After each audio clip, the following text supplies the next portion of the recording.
Welcome to Let's Talk Midlife Crisis with your hosts, Ashley and Tracy. Today we're going to continue our conversation on menopause.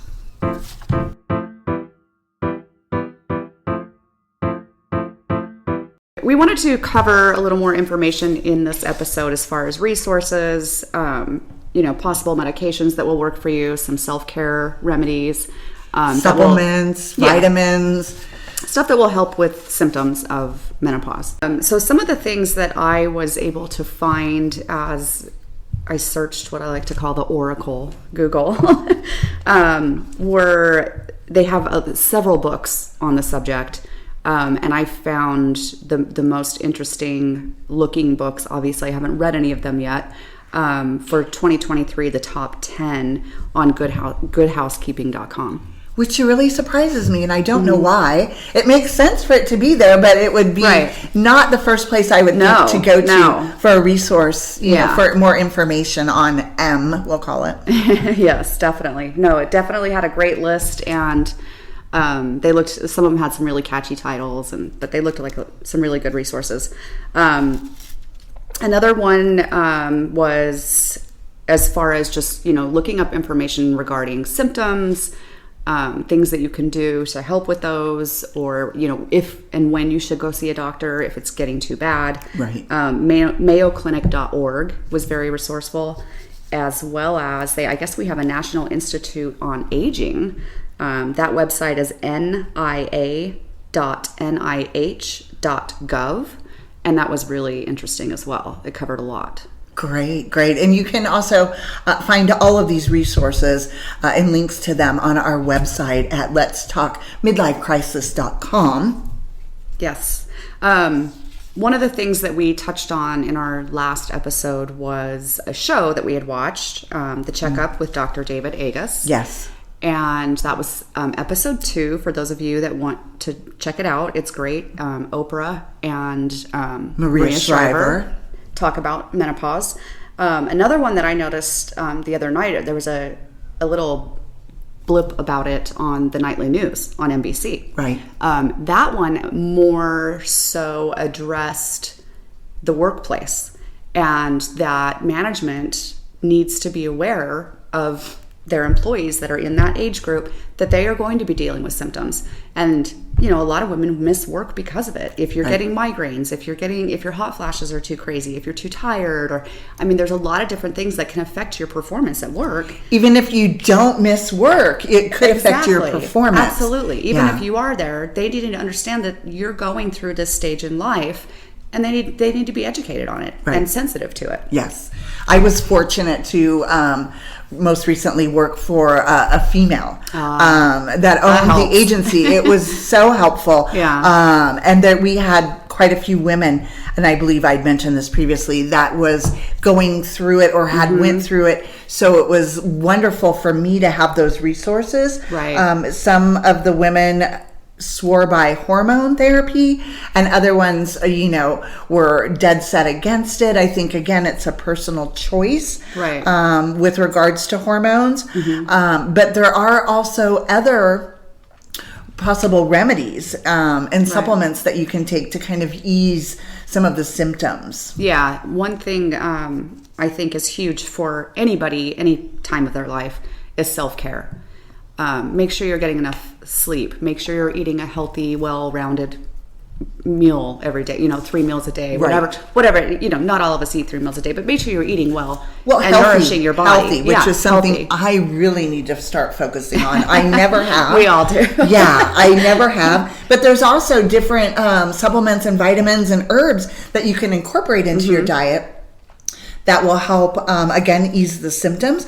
And something I thought was very interesting with regards to foods or beverages that are high in estrogen is red wine. I love that. So if you want to relax at the end of the day with a glass of red wine, I think it provides a lot of certain benefits that we wouldn't think of not just ordinarily. Winding down, but with anxiety and all of that. But absolutely, it's higher in estrogen, and fruits, fresh as well as dry, and a lot of nuts and flax seeds. Those things right there. Oh, flax seeds are huge. Yeah, are Especially really for high in cardio estrogen. health. So Yeah. it might be a natural way to give your body a boost, as well as apple cider vinegar. You know, it has many health benefits, great for tackling symptoms of M. Right. And those are things that you may even have around your house already. Yeah, definitely.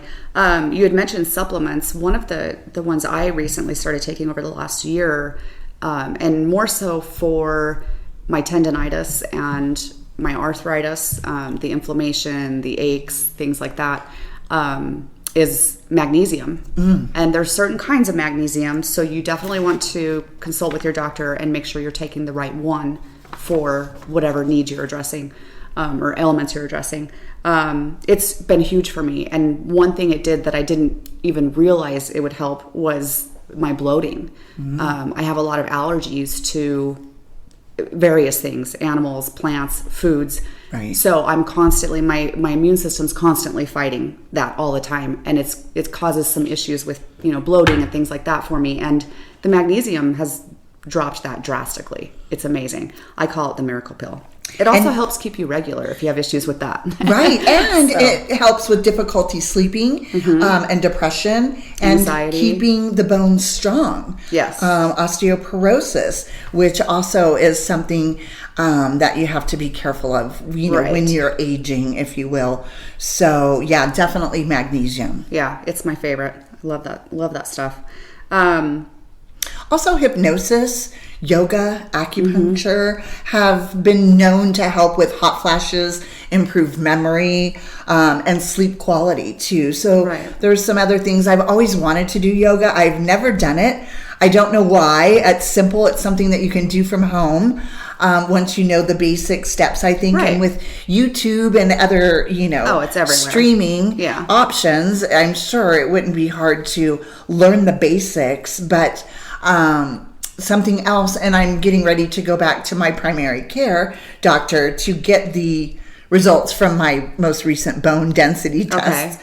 But I'm going to ask him for a B12 injection. Oh yeah, I've heard those are great. I've never done to one ease myself. symptoms. I've heard that they ease symptoms of menopause, improve cognitive function and vitality, all those types of things. Yeah. So I thought, well, what the heck, let's just give it a try. And keep us posted. And fatigue, right? I know that in Phoenix, where you and I live, it's super hot right now. It's getting hotter, and it just seems to suck the energy right out of me. So I was hoping that a good old shot of B12 would, help, as well as some of the other symptoms that I'm definitely. experiencing. Let me know how that goes, because I'd be interested in trying that as well. Back to movement and yoga and things like that. I think if you're not into working out, a lot of people aren't in any way, shape, or form, just go for a walk. Yeah. It's not only is it good for your health, cardio health, and just moving your joints and muscles and getting out there, but it's also great for mental health. That's always been an outlet for me, is doing something active. It just relieves my stress. I sleep better.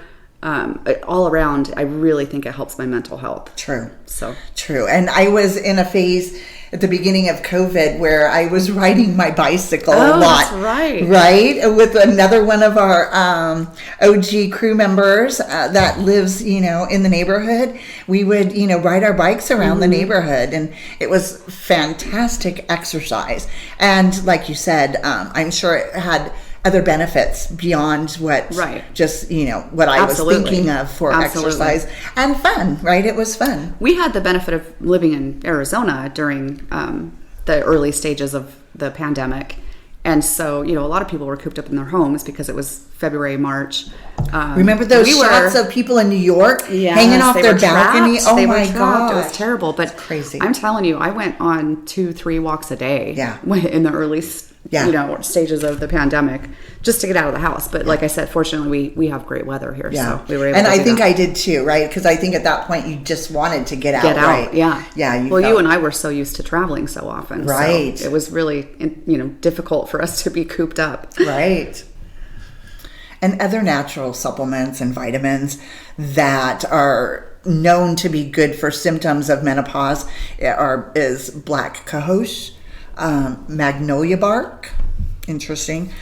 Red clover, which is a natural hormone replacement, and it boosts estrogen. So that's an interesting one.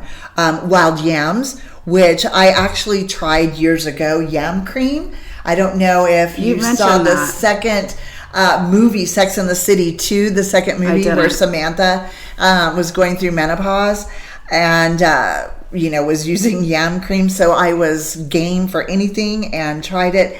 I couldn't tell, there wasn't really a noticeable difference for me. Okay. But it's actually in a cream in a jar, yam cream that you can purchase. So versus, just slathering wild yams all over your body. I wonder if you could just eat yams. Yes. Oh, I feel that you could. I love yams and sweet potatoes. So. Oh, there you go. Yeah. I'm not such a big fan. Okay. So I was looking for more of a topical. Right. That would be fabulous. Yeah, wild yams. Passion flower is good. And Chasta tree berry is also really good. As well as, now these are herbs that are highest in estrogen, which is very important. But alfalfa hops. So when I saw hops, the first thing I thought of was beer. Right. Like, okay, so just have a beer, a nice cold beer. Licorice, which I thought was interesting. Oh, that is interesting. Red or black? Or does it matter? I don't think it matters, but maybe black. For some reason, I feel like it would be black. Yeah. I love black licorice, but it's very high in sodium. So I'll retain, if I eat too much of it, I'll retain too much water. There you go. And I have high blood pressure, so I need to watch my sodium intake. Yeah. I don't think that I eat a lot of salt because I don't add a lot of salt to my meals, but I do eat a lot of frozen food and fast food and stuff. And oh my gosh, if you look at the ingredients, it's super high in sodium. Well, if you do use salt, I switched years ago to the pink Himalayan salt because it's actually better for you. I do have some of that in my pantry. Yeah. So I don't use it as much. That's an option. Thyme and verbena are also herbs. Now these are with the highest estrogen, so it'll help boost your estrogen as well as the red clover that I mentioned before. Right. So I think that there's a lot of great options out there. But honestly, I think at best they'll help, to some degree. Yes. I don't think there's really no cure. Sure cure. You just got to get through it. We keep looking for it, but and especially when it comes to, I have issues with my arms and thin skin. Oh yes. Yeah. So you barely touch me, and I bruise up like crazy, and it's just it's something. Have you checked your iron levels? Yes. Okay. Yes, all of my levels, I've checked everything, and apparently I've been told that there really isn't a cure for that. Yeah. But I have been on the wildest hunt and so determined to figure out something that will help it, A, or B, cover it up, because it's embarrassing to have all these bruises on my arms in a warm climate. When you're wearing tank tops. Right. All, for 7 to 9 months out of the year. So I find myself wearing long sleeves because I'm just embarrassed of all the bruises. There are some lotions, Dermend. I've used it for quite some time. Honestly, it doesn't get rid of it. And they say that it might help prevent, new bruises. Oh, okay. So, but then in my quest to figure out a cure, or some kind of remedy, they say rubbing them, which is interesting because when I first got them, it's a hematoma is what it is. So, blood, and it goes to the top of your skin. Right. But it was funny in the beginning. The last thing I wanted to do was touch it. I was scared to touch it. I thought it was going to make it worse. But actually, by rubbing it, it does help make them go away faster. Oh, interesting. So, but I'll keep you posted if I do end up finding a cure or creating some kind of a foundation that you could like use spot treatment. To cover it. I think a lot of us, as you go through these changes, like you said, you're embarrassed of some of these things. Yeah, we're all going through these changes, and some of it is embarrassing, especially things that are visible to the eye. And I think a lot of women have very severe symptoms on top of going through that, like migraines and things like that. And it can really cause depression and anxiety. So some of the resources, if you are experiencing that, they have, a lot of platforms online that you can just use directly from your phone. BetterHelp is one that I found. It was actually ranked number 1. Regain and Talkspace. They all provide therapy for various reasons. But if you are feeling depressed, those are definitely some, good resources for some guidance, for some therapy. And of course, God forbid it gets to the point of suicide, but there is the suicide hotline, 988. If you're, it's a dark time. And is that from any iOS or any phone? It could be a landline. Okay. It's just like calling 911. Oh, yep, okay. 988. 988. And then there's also the U.S. National Suicide Prevention Lifeline, which is 800-273-TALK. That's TALK. So yeah, if it's that bad, it's that dark, and you're in that place, please get help. Yes, definitely. And also, when you're going through these things, oftentimes you're going through experiencing other things in your life as well. Absolutely, yeah. Right? Other milestones. Some, unfortunately, divorce or separation from a partner, or you're becoming an empty nester. Big changes. Yeah, some other, big milestones in your life, I think, happen at those times as well. It could be with your career. I know that it's changed as I've been aging. My mindset towards my career has changed a lot, where I feel like I've, succeeded all of my goals and ambitions. Yeah. And now kind of, and I don't want to say ride the wave out, but I don't have the same ambitions and things in my industry is changing so crazy and so rapidly. And I think it's hard too to decipher what is what, right? Oh yeah, absolutely. Is this anxiety? Is this depression? Is this, is it caused by menopause? Is it just that? Am I just losing my mind? Absolutely. Don't just wallow in that. Talk to your friends. If you need professional help, get it. Yes. Or use some of the resources that are out there. So if you do find yourself needing some help, don't hesitate to reach out to get it. Speaking of things that aren't really talked about or taught to us when we're younger, skincare. I think that in our generations, it wasn't something that even our mothers were talking to each other about so much, maybe a little bit, but they were kind of finding their own remedies and ways of dealing with aging skin. I wasn't even taught really how to care for my skin when I was young. Right.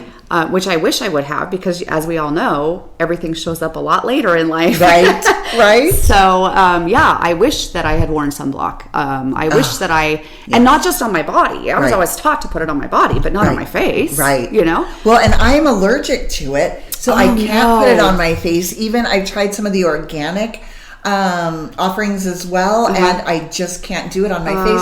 So I wear hats now, and different things. But I didn't wear sunscreen at all. I didn't either. Baby oil. I was gonna say, if I put anything on, it was oil with iodine, and it's terrible. Yeah, and that sun damage, it sure does show up later. So it sure does. Then there's actually a couple of good oil of Olay product lines as well. Yeah, there are some good ones in store. One that I use, and I actually initially heard about it through my sister-in-law. She was ordering it online. Elta MD. They have a tinted moisturizer that I absolutely love. I still put on a moisturizer first, and then I do the tinted. It has 30 SPF in it. And then they also have a facial cleanser, a foaming cleanser that I really like. So those are the latest ones that I've really fallen in love with. I think we've all tried. Yeah, there's just a million different claim to fames out there. And skin is so, everyone's skin is different. So not everybody's going to like. And I have darker skin, and I know that has to have something to do with something, the pigmentation. Pigments, everyone's different. And even as far as, the oils in your skin and how dry or oily your skin is. So it doesn't, I know people that have tried it, that I've recommended it to, and they didn't care for it. So. Exactly. And for me, I've always had super dry skin all over my body as well as my face. Cetaphil is my daughter loves that. Yes. And then I also use a Cetaphil foaming face cleanser. Okay. So although Meaningful Beauty offers a product, I prefer to use the Cetaphil. And I also prefer to use the Cetaphil lotion on my face versus a Meaningful Beauty lotion. But their lotions have SPF in it. And again, I'm allergic to it, so I have to utilize something that's more for sensitive skin. But and for me, when I like something, I just stick with it. Well, Cetaphil is great for sensitive skin. My daughter has terrible eczema, and she definitely loves that product. So, but we will definitely touch more on skincare in our next episode, and we'll have a guest to help us. We have a special guest. I'm super excited. Yeah, I'm excited too. Well, that wraps it up for our discussion today. Thank you for joining us on Let's Talk Midlife Crisis. If you'd like to join the conversation, please subscribe to our YouTube channel. We would love to hear your comments. And join us next week for your seat at the table.